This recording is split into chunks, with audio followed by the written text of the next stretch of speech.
Hi ನಮಸ್ತೆ ಎಲ್ಲರಿಗೂ. ನಾನು ರುಕ್ಮಿಣಿ. ಆಡಿ ಅಡುಗೆ ಮನೆ ಚಾನಲ್ಗೆ ಎಲ್ಲರಿಗೂ ಸ್ವಾಗತ.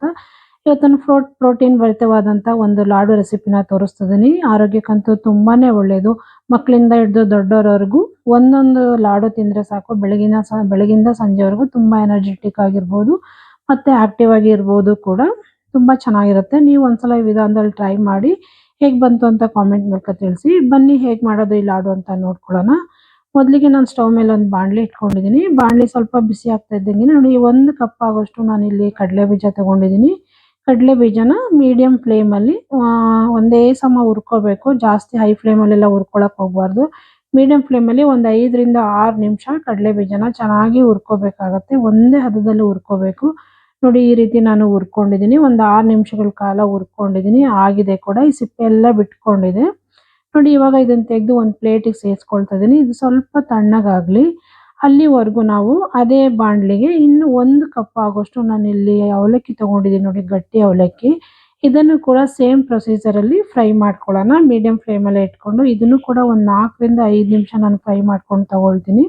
ಇದು ಕೂಡ ತುಂಬ ಕ್ರಿಸ್ಪಿಯಾಗಿ ಬರಬೇಕು. ಅಲ್ಲಿವರೆಗೂ ಫ್ರೈ ಮಾಡ್ಕೊಳ್ಳೋಣ. ನೋಡಿ ಫ್ರೈ ಮಾಡ್ಕೊಂಡು ಇದಾಗಿದೆ ಕೂಡ. ಇಷ್ಟು ಫ್ರೈ ಆದರೆ ಸಾಕು.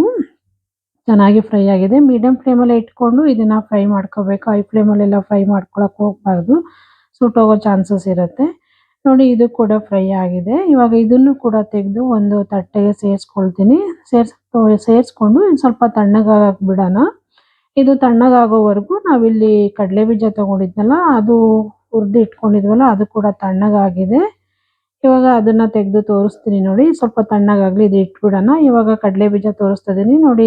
ಚೆನ್ನಾಗಿ ತಣ್ಣಗಾಗಿದೆ. ಈ ರೀತಿ ಸಿಪ್ಪೆಲ್ಲ ತಕ್ಕೋಬೇಕು ಇದರಲ್ಲಿ. ನೋಡಿ ನೀಟಾಗಿ ಸಿಪ್ಪೆಲ್ಲ ತಕ್ಕೊಂಡು ತೋರಿಸ್ತಾ ಇದ್ದೀನಿ. ನೋಡಿ ನೀಟಾಗಿ ತಕ್ಕೊಂಡಿದ್ದೀನಿ. ಈ ರೀತಿ ಬರಬೇಕು. ಸಿಪ್ಪೆನೂ ಯೂಸ್ ಮಾಡೋಕ್ಕೆ ಹೋಗಬಾರ್ದು, ಚೆನ್ನಾಗಿರೋದಿಲ್ಲ. ಇವಾಗ ಇದನ್ನ ಒಂದು ಮಿಕ್ಸಿ ಜಾರಿಗೆ ಹಾಕ್ಕೊಂಡು ತರಿಯಾಗಿ ರುಬ್ಕೊಳ್ಳೋಣ. ತುಂಬ ಸಣ್ಣ ರುಬ್ಬಕ್ಕೆ ಹೋಗಬಾರ್ದು ಮತ್ತು ದಪ್ಪನೂ ಇರಬಾರ್ದು, ಮೀಡಿಯಮ್ ಆಗಿ ತರಿಯಾಗಿರಬೇಕು. ನೋಡಿ ಇವಾಗ ಜಾರಿಗೆ ಹಾಕ್ಕೊಂಡಿದ್ದೀನಿ. ರುಬ್ಕೊಂಡು ತೊಗೊಂಬರ್ತೀನಿ ಇದನ್ನು. ನೋಡಿದ್ರಲ್ಲ, ನೀಟಾಗಿ ಸಣ್ಣಕ್ಕೆ ರುಬ್ಕೊಂಡಿದ್ದೀನಿ ಕೂಡ ನೋಡಿ, ತರಿಯಾಗಿ. ಇಷ್ಟು ರುಬ್ಕೊಂಡ್ರೆ ಸಾಕು. ಇವಾಗ ಇದನ್ನು ತೆಗೆದು ಒಂದು ತಟ್ಟೆಗೆ ನಾನು ಸೇರಿಸ್ಕೊಳ್ತೀನಿ. ಇವಾಗ ಇದೇ ಮಿಕ್ಸಿ ಜಾರಿಗೆ ಅವಲಕ್ಕಿನೂ ಕೂಡ ತಗೊಂಡು ಮಿಕ್ಸ್ ಮಾಡಿಕೊಂಡು ರುಬ್ಕೊಳ್ಳೋಣ. ಇವಾಗ ಅವಲಕ್ಕಿ ಕೂಡ ಹಾಕ್ಕೊಳ್ತಾ ಇದ್ದೀನಿ ನೋಡಿ. ಇದನ್ನು ಕೂಡ ರವೆ ಥರ ತರಿಯಾಗಿ ರುಬ್ಕೋಬೇಕಾಗತ್ತೆ. ನಾನು ಇದೆರಡಷ್ಟೇ ಯೂಸ್ ಮಾಡ್ತಿದ್ದೀನಿ. ಬೇಕು ಅನ್ನೋರು ಇನ್ನೂ ಡ್ರೈ ಫ್ರೂಟ್ಸ್ಗಳನ್ನ ಬೇಕಾದ್ರೂ ಹಾಕ್ಕೋಬೋದು ಇಲ್ಲಿ. ನೋಡಿ ಇವಾಗ ಇದನ್ನು ಕೂಡ ತರಿಯಾಗಿ ರವೆ ಥರ ರುಬ್ಕೊಂಡ್ಬಂದಿದ್ದೀನಿ. ಇದನ್ನು ಕೂಡ ನಾನು ಕಡಲೆ ಬೀಜ ಅದು ಪೌಡ್ರ್ ಹಾಕ್ಕೊಂಡಿದ್ನಲ್ಲ, ಅದಕ್ಕೇ ಸೇರಿಸ್ಕೊಳ್ತಾ ಇದ್ದೀನಿ. ನೋಡಿ ಇದೆರಡನ್ನೂ ಸೇರಿಸ್ಕೊಂಡು ಇದನ್ನು ನೀಟಾಗಿ ಮಿಕ್ಸ್ ಮಾಡ್ಕೊಳ್ಳೋಣ. ಒಂದಕ್ಕೊಂದು ಚೆನ್ನಾಗಿ ಹೊಂದ್ಕೋಬೇಕು. ಅಲ್ಲಿವರೆಗೂ ನೀಟಾಗಿ ಇದನ್ನು ಮಿಕ್ಸ್ ಮಾಡ್ಕೊಂಡು ತಗೊಳ್ತೀನಿ. ತುಂಬಾ ಚೆನ್ನಾಗಿರುತ್ತೆ. ಆರೋಗ್ಯಕ್ಕಂತೂ ತುಂಬಾ ಒಳ್ಳೆಯದು. ಇವಾಗೆಲ್ಲ ಪ್ರೋಟೀನ್ ಅಂತೂ ತುಂಬಾ ಕಮ್ಮಿ ಇರುತ್ತೆ. ಹಾಗಾಗಿ ಇದನ್ನು ತಿನ್ನಬೇಕು, ತುಂಬ ಒಳ್ಳೆಯದಾಗುತ್ತೆ. ಇವಾಗ ನೋಡಿ ಒಂದು ಪಾತ್ರೆಗೆ 1 ಕಪ್ ಆಗೋಷ್ಟು ನಾನಿಲ್ಲಿ ಬೆಲ್ಲ ತೊಗೊಂಡಿದ್ದೀನಿ. 2 ಕಪ್ಪು, 1 ಕಪ್ಪು ಕಡಲೆ ಬೀಜ, 1 ಕಪ್ಪು ಅವಲಕ್ಕಿಗೆ 1 ಕಪ್ ಆಗೋಷ್ಟು ನಾನಿಲ್ಲಿ ಬೆಲ್ಲ ತೊಗೊಂಡಿದ್ದೀನಿ. ನೋಡಿ ಬೆಲ್ಲ ಕೂಡ ಒಂದು ತಪ್ಪಲೆಯಲ್ಲಿ ಹಾಕ್ಕೊಂಡು ಸ್ವಲ್ಪ ಬಿಸಿ ಮಾಡ್ಕೊಳ್ತಾ ಇದ್ದೀನಿ. ಇದು ಬೆಲ್ಲ ಕರಗ್ಕೊಂಡ್ರೆ ಸಾಕು. ಪಾಕ ಥರ ಎಲ್ಲ ಏನು ಬೇಡ, ಒಂದೇಳೆ ಪಾಕ ಥರ, ಜಸ್ಟ್ ಇದು ನೀಟಾಗಿ ಕರಗಿದ್ರೆ ಸಾಕು. ನೋಡಿ ಇವಾಗ ಕರಗಿದೆ, ರೆಡಿಯಾಗಿದೆ ಕೂಡ ಇದು. ನೀಟಾಗಿ ಕರಗಿಸ್ಕೊಂಡಿದ್ದೀನಿ. ಇದನ್ನು ತೆಗೆದು ಸೈಡಿಗೆ ಎತ್ತಿಟ್ಬಿಡೋಣ. ಇವಾಗ ಅದೇ ಸ್ಟವ್ ಮೇಲೆ ಇನ್ನೊಂದು ಕಡಾಯಿ ಇಟ್ಕೊಂಡಿದ್ದೀನಿ. ಕಡಾಯಿಗೆ ನೋಡಿ ಇಲ್ಲಿ ಒಂದು 2 ಸ್ಪೂನ್ ಆಗೋಷ್ಟು ನಾನಿಲ್ಲಿ ತುಪ್ಪ ಸೇರಿಸ್ಕೊಳ್ತಾ ಇದ್ದೀನಿ. ಆಪ್ಷನಲ್ಲು ತುಪ್ಪ. ಬೇಡ ಅನ್ನೋರು ಬರೀ ಒಂದು ಅರ್ಧ ಸ್ಪೂನ್ ಸೇರಿಸ್ಕೊಂಡ್ರು ಸಾಕು. ನಾನಿಲ್ಲಿ ಸ್ವಲ್ಪ ಡ್ರೈ ಫ್ರೂಟ್ಸ್ನ ಫ್ರೈ ಮಾಡೋಕ್ಕೋಸ್ಕರ ಒಂದು 2 ಸ್ಪೂನ್ ಆಗೋಷ್ಟು ತುಪ್ಪ ಸೇರಿಸ್ಕೊಳ್ತಾ ಇದ್ದೀನಿ. ತುಪ್ಪ ಕೂಡ ಬಿಸಿ ಆಗ್ತಾ ಇದ್ದಂಗೆ ನಾನಿಲ್ಲಿ ನೋಡಿ ಗೋಡಂಬಿ ಮತ್ತು ಬಾದಾಮಿ ಎರಡನ್ನೂ ಸಣ್ಣ ಸಣ್ಣಕ್ಕೆ ಕಟ್ ಮಾಡಿ ಸೇರಿಸ್ಕೊಂಡಿದ್ದೀನಿ. ನಿಮಗೆ ಎಷ್ಟು ಬೇಕೋ ಅಷ್ಟು ಹಾಕ್ಕೋಬೋದು. ಇಲ್ಲಿ ದ್ರಾಕ್ಷಿ ಬೇಕಾದ್ರೂ ಹಾಕ್ಕೊಬೋದು. ನಾನು ಗೋಡಂಬಿ ಮತ್ತು ಬಾದಾಮಿ ಎರಡಷ್ಟೇ ಹಾಕ್ಕೊಂಡಿದ್ದೀನಿ. ಅದು ಕೂಡ ಫ್ರೈ ಆದಮೇಲೆ ಈಗ ಅದೇ ಕಡಾಯಿಗೆ ನಾನಿಲ್ಲಿ ಬೆಲ್ಲದ ಪಾಕ ಮಾಡಿಟ್ಕೊಂಡಿದ್ನಲ್ಲ, ಅದನ್ನು ಸೇರಿಸ್ಕೊಳ್ತಾ ಇದ್ದೀನಿ. ಜರಡಿ ಮಾಡ್ಕೊಳ್ತಾ ಇದ್ದೀನಿ. ಕಸ ಏನಾದರೂ ಇರುತ್ತೆ ಅನ್ನೋ ಕಾರಣಕ್ಕಾಗಿ ಜರಡಿ ಮಾಡ್ಕೊಂಡು ಅದನ್ನು ತೊಗೊಳ್ಳೋಣ. ನೋಡಿ ಇವಾಗ ಇದನ್ನು ಒಂದ್ಸಲ ನೀಟಾಗಿ ಮಿಕ್ಸ್ ಮಾಡ್ಕೊಂಡ್ಬಿಡೋಣ. ನೀಟಾಗಿ ಮಿಕ್ಸ್ ಮಾಡಿಕೊಂಡು ಇದೇ ಬೆಲ್ಲದ ಪಾಕಕ್ಕೆ ನಾನೀಗ ಮಿಕ್ಸ್ ಮಾಡಿ ಇಟ್ಕೊಂಡಿದ್ನಲ್ಲ ಅವಲಕ್ಕಿ ಮತ್ತು ಕಡಲೆ ಬೀಜನ, ಅದೆರಡನ್ನೂ ಇದಕ್ಕೆ ಹಾಕ್ಕೊಂಡು ನೀಟಾಗಿ ಮಿಕ್ಸ್ ಮಾಡ್ಕೊಳ್ಳೋಣ. ಒಂದಕ್ಕೊಂದು ಚೆನ್ನಾಗಿ ಹೊಂದ್ಕೋಬೇಕು. ಹೊಂದ್ಕೊಂಡು ಇವಾಗ ನೋಡಿ ಸ್ಟಾರ್ಟಿಂಗಲ್ಲಿ ತೆಳ್ಳಗಾಗುತ್ತೆ, ಬರ್ತಾ ಬರ್ತಾ ಗಟ್ಟಿ ಆಗುತ್ತೆ. ಅಲ್ಲಿವರೆಗೂ ಇದನ್ನು ಗಟ್ಟಿ ಆಗಬೇಕು, ಉಂಡೆ ಕಟ್ಟಕ್ಕಾಗಬೇಕು ಅಲ್ಲಿವರೆಗೂ ಇದನ್ನು ತಿರುಗಿಸ್ಕೊಂಡು ಮೀಡಿಯಂ ಫ್ಲೇಮಲ್ಲೇ ನಾವು ನೀಟಾಗಿ ಬೇಯಿಸ್ಕೋಬೇಕಾಗತ್ತೆ. ಹೈ ಫ್ಲೇಮೆಲ್ಲ ಮಾಡೋಕ್ಕೆ ಹೋಗಬಾರ್ದು, ತಳ ಹಿಡ್ಕೊಂಡ್ಬಿಡತ್ತೆ. ಮೀಡಿಯಂ ಫ್ಲೇಮಲ್ಲೇ ಇದನ್ನು ಒಂದು ನೋಡಿ 3ರಿಂದ 4 ನಿಮಿಷ ಆದರೂ ಈ ರೀತಿ ತಿರುಗಿಸ್ಕೊಂಡು ಬೇಯಿಸ್ಕೋಬೇಕು. ಇದು ಗಟ್ಟಿ ಆಗೋವರೆಗೂ ನಾವು ಈ ರೀತಿ ನೀಟಾಗಿ ತಿರುಗಿಸ್ಕೊಂಡು ಬೇಯಿಸ್ಕೋಬೇಕಾಗತ್ತೆ. ನೋಡಿ ಗಟ್ಟಿ ಆಗ್ತಾ ಬಂದಿದೆ ಇದು. ಇನ್ನೂ ತುಂಬಾನೇ ಗಟ್ಟಿ ಆಗ್ಬಿಡುತ್ತೆ. ಇಷ್ಟು ಗಟ್ಟಿ ಆದರೆ ಸಾಕು ನೋಡಿ.